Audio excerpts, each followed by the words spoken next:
Sui costi relativi all'applicazione del decreto sui vaccini. I costi relativi all'applicazione di questo decreto saranno in pratica quelli inerenti all'organizzazione, come le risorse di personale, in quanto i costi dei vaccini sono o già compresi nei finanziamenti per la copertura del 95% teorico delle coperture previste dai LEA, e quindi già finanziati nella precedente annate, o per l'applicazione del nuovo piano della prevenzione vaccinale 2016-2018 che la nostra Regione ha già introdotto con il nuovo calendario vaccinale regionale e che è in finanziamento.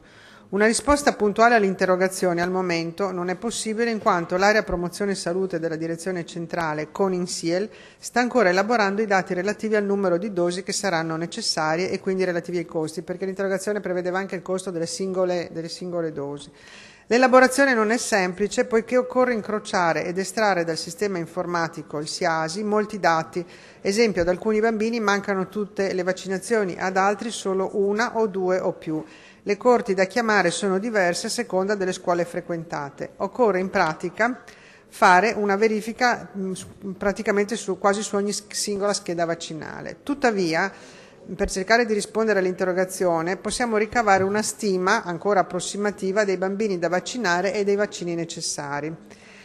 Che quindi le illustro, anche se qui c'è la tabellina. Le coorti 2001-2016 sono circa 11.000 bambini, difterite, polio, epatite B sono i vaccini quelli stimati su questi 11.000 e la stima di numero inviti totali è 33.000.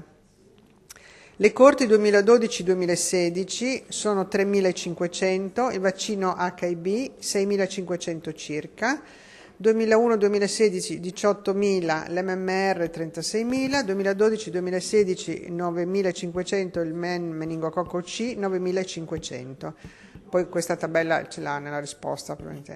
A questi vanno aggiunti i bambini che potrebbero non aver fatto i richiami, stimabili in circa 10.000, ma di cui non sappiamo ancora esattamente quali siano i vaccini mancanti.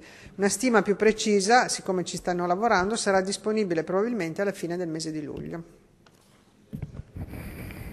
Grazie. Sergo, vuole replicare? Sì, grazie Presidente, rubo pochissimo tempo, ma ringrazio l'assessore anche se in effetti non ho ricevuto risposta, nel senso che come ha detto lei si stanno facendo non solo le stime ma si avrà anche un riferimento entro fine mese di luglio. Io chiedo già eventualmente all'assessore di prendere per buona questa come un futuro accesso agli atti, nel senso che poi appena abbiamo questi dati ci vengano eventualmente consegnati. E per quanto ovviamente il nostro riferimento alla singola dose, io posso capire che in base alla stima poi cambia anche il prezzo del singolo farmaco, però quello che volevamo appunto capire è innanzitutto se ci sarà un acquisto centralizzato e quindi valido ovviamente per tutti, e al massimo se c'era un'idea del costo, perché è chiaro che se ho 1.000 vaccini mi costerà €1, se ho 10.000 mi costerà la metà. Però questo ancora non l'avete fatto questo tipo di calcolo. Prendo atto anche della premessa alla sua risposta del fatto che non ci saranno costi aggiuntivi per la nostra regione tranne quello per l'organizzazione.